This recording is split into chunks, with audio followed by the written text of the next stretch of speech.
how would you feel if you saw someone write their name over one of your names?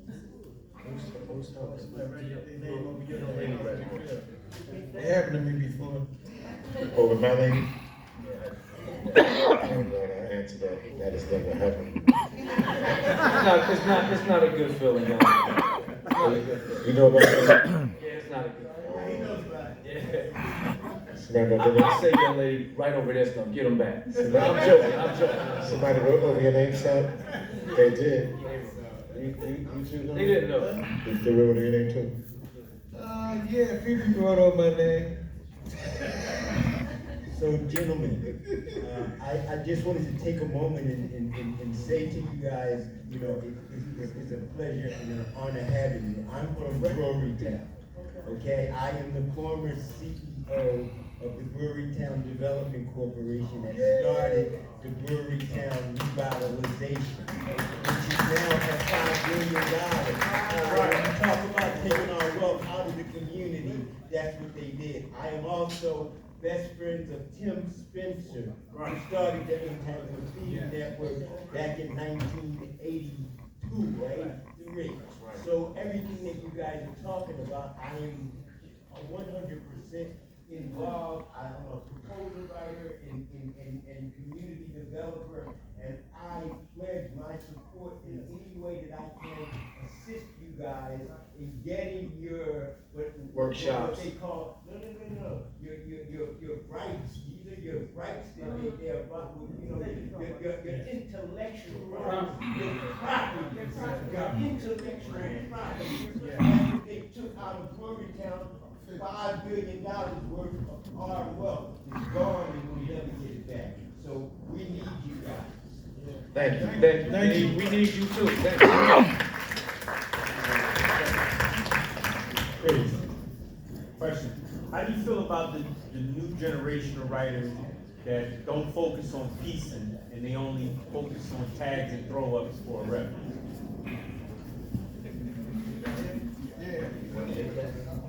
Can you get a question? It's a good question because. Can you restate the question, please? Doors. Please. How do you feel about the new generation of writers that don't focus on piecing, but they only focus on tags and throw-ups to get a rep? Everybody is not an artist. Everybody is not an artist. So you can still be kind of stylish. Whatever you put up, you can still have some style to it. Or put some pride into your hand style. At least do that. You can't really do what Daoud do or me or Master Prink and some others like Parrish. I see, you know, at least put pride into your craft. Each one of our identities is like a fingerprint. Everybody got a different one, man. People can hopefully try to imitate it, but they can't really duplicate it. You know what I mean? It's you know what I mean? Whoever's putting that up there, I'm throwing it up there. But like I say, man, it don't matter sometimes. But I like something that look nice. I can't. For me, sometimes something look like scribble scrap. I ain't even gonna take a chance to even look at it, man. It just look like it's just a piece of property, man. To me, I mean, that's my old days. I mean, I got respect for people, but I'm just saying. When I wrote my name, I just wrote it so clear and plain. The mayor, Governor Rizzo, everybody can see my name. You know what I mean? But you know, everything changed, everything evolves. You know, people write backwards now. People write all kind of stuff that you don't even understand now. You know what I mean? But that's their thing. You know what I mean? It's a saying. That's their identity. It's a saying we have called "Wicked for the writers and the Prince for the people." You know, don't get up high, climb somewhere high elevation and do like a wild style. And you drive and you try to read that. Yeah. You never have an accident. Yeah. It don't make no sense. You just make a throw a block style. Yeah, look, to try to piggyback on the brother's question, you have to understand something. The actual Philadelphia culture, graffiti culture, is tags. It's not pieces or blow-ups. That's not our culture. That came from New York. Our culture has always been tags. We've always had a thing, and I heard someone mention it earlier. The motto was hit and split. You didn't stay around to put color stuff in. You know, that's not our culture. But I would say, Vic, in your era in the '70s, Uh-huh. all styles evolved. It went to that. And I'm not denying that. Look, I was around when T-Bone and Street and bought the blow-ups too, Phil. Nobody was doing blow-ups before that. So I understand that. You can't New York get style. John Ski capping the trains too. But the point I'm trying to make, I understand people talking about blow-ups and stuff like that, but our actual Philadelphia culture, even before the 80s, going back to the 70s and late 60s and stuff, we've always been taggers.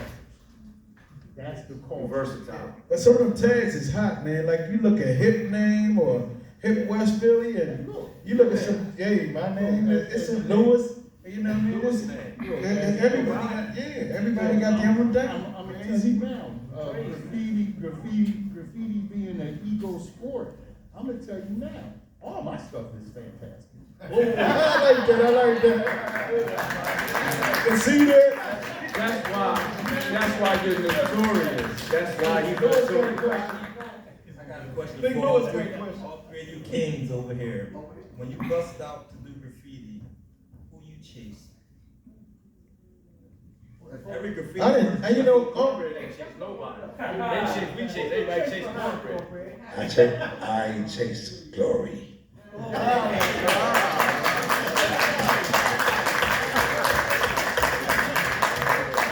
Now in my neighborhood, I'm from Glorytown, so I started seeing cornbread name around Teddy, Cool Earl, Chewy.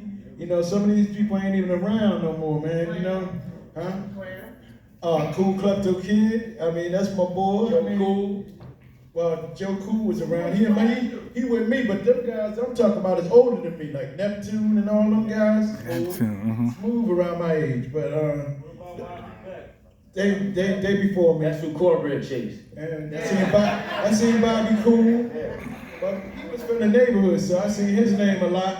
So, yeah, because I climbed over the zoo because of him.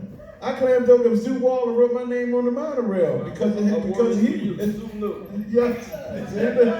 Who got inspired? What elevated and you admired from doing what they did? And you try to be like them at one time. Well, you know what? I had my own self because Lewis is crazy to tell you this. I wanted my own club. I didn't even want to be like other people. I wanted my own thing, my own everything. That's how I started ICP. I didn't want to be like everybody else. I had a club before that, which was Wall Writers Association.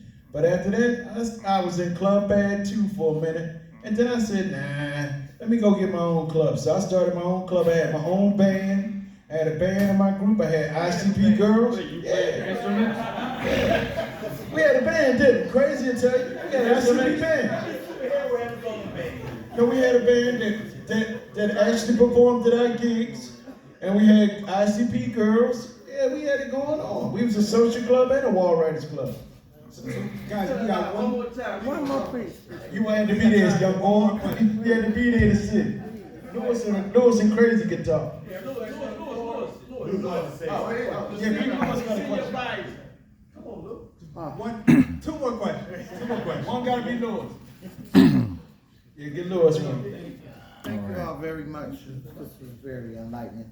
But what I wanted to ask, with all this wisdom up here, can someone tell me, I don't know if it's B-Oner or Boner and Forever, anybody have any information on those? Boner and Forever? Repeat that? Yes. I seen a lot of I them. do know they're two different guys. I seen a lot of them. Their names are on the Prairie Building at Broad and Erie. Yeah. And it's yes. Well, it's a very big controversy in our area about that in terms of who are they and the real history behind them. And does anyone have any information on They're that? gonna get them. They're gonna lock them up. No, but they really want to keep that up there. They're rebuilding and rebuilding, and they want to keep that up there. And I want to know why. I mean, what is the history about it? Yeah, it is. I really want to know. I'm a strong advocate in my community. And I why? They don't even call it Shut up. No, I just wanted to hold up. Now, I just wanted to piggyback off of what Vic was saying about in our era, you know, before him in the 60s and stuff, we were taggers. Never heard of the word. We didn't call ourselves taggers. All we were wall writers. Hence the book, Wall Writers. The man named it because we told him where we were. This graffiti thing, that's something the media said back then. I never even knew nothing about what graffiti was. All we were doing wall writing, and that was our motto, hit and split. We didn't have time to call our wives to bring us another can of paint, to put another color on there and all that kind of stuff. We was gone. And Vic, that man, I blame him for the reason. I'm an old guy, I'm probably the oldest out the crew. You know, I'm 70 years old, and I'll be 71 in December. But I was drafted in the Army in 72, so I stopped writing in 71 when I turned 19. See, we did this. I want everybody to understand, this is something we did as kids, you know, early teenagers, and we were just trying to get our club around known at them times. And, you know, yeah, we saw different names on the wall, but we didn't pay no attention. All us in it was gang related some kind of way. The gangs don't acknowledge us like that. I go down my old way, I grew up hard, 21st and Nars. I go down there, they don't want to see no wall writing jacket on me, you know? And when I wrote my name, I didn't write the corner. I didn't even write down my corner because they want Lewis, 21st and Nars. I wasn't doing it because I wanted to go all over the city and I couldn't go down in the valley, 25th down with 21st Nars on my shoulder, you know? I wasn't doing it. But Vic, I blame him for me wearing glasses. He come out with this old stringy stuff, this wickets and stuff, and now I've been wearing glasses every second. And I'm gonna say this, and I don't want nobody hating on me. I'm saying this out of love and just a little comedy. He invented it and went blind. So, you see what I'm saying? Too much ism. That's too much ism. Too much ism. Too much ism. Too much. I want everybody to know, I'm just glad to be there. I just want everybody to know, we went to, when the Wall Writers book came out, we went to New York, and I got on stage and told everybody I was just happy to be above ground, to see the evolution of the revolution. You know, that's what I call the graffiti movement. And next time I went to New York, somebody in New York made a t-shirt and said that, evolution of revolution. So, like Cornbread said, we gotta start capitalizing on stuff, but I'm a little bit too old. Y'all get it started and I'm all in. Yeah, I want to say this, that's my man Lewis, and I know Lewis from Cars. I didn't know him from the team. We met from the Cars for years until one day we got on top of the Cornbread, and he said, "Yeah, I know Cornbread. I used to write with him." Everybody used to say that about Cornbread. I used to write with him. You know what I mean? So with Lewis, he wrote a signature. His hand is like a signature. I said, okay, all right, ain't no big deal. But I did see his name up there in East Falls one time in a alley from back in the day. But Lewis, to me, is from that era, his age bracket, he's one of the most versatile writers of that generation. He can do pieces and everything, and he can do all the gangster hands, and he can mimic everybody's hands. So that's my main man, that's my old age. And he's consistent. He's an artist, yes. My man Lewis.